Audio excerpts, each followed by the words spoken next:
Et dans les coulisses de ce débat parlementaire, il y a une autre bataille qui se joue au sein de la majorité. C'est votre fait politique, Michaël Darmon, au sein de La République En Marche. Le clivage gauche-droite est toujours très vif. Est-ce qu'on va vers une scission ? Elle est en cours. On vous parlait il y a une quinzaine de jours déjà de la volonté d'une trentaine de députés marcheurs contestataires de quitter le groupe La République En Marche.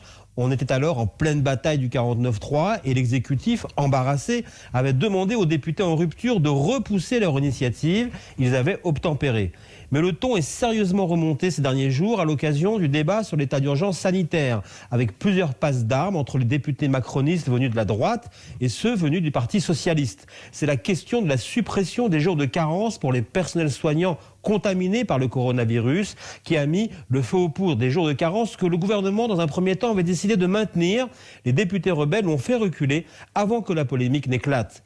Pendant le week-end, les sociaux, comme ils s'appellent entre eux, sont tombés d'accord. La rupture est inévitable. Les députés Barbara Pompili et Mathieu Orphelin, qui lui a déjà quitté le groupe, sont les deux meneurs de cette fronde, même s'ils ne le reconnaissent pas officiellement. Pour ces députés macronistes de gauche déçus par le président de la République, la fin du confinement annoncera la fin de leur marche avec La République En Marche. C'est le fait politique du jour, signé Michaël Darmon dans ce journal de 7 heures.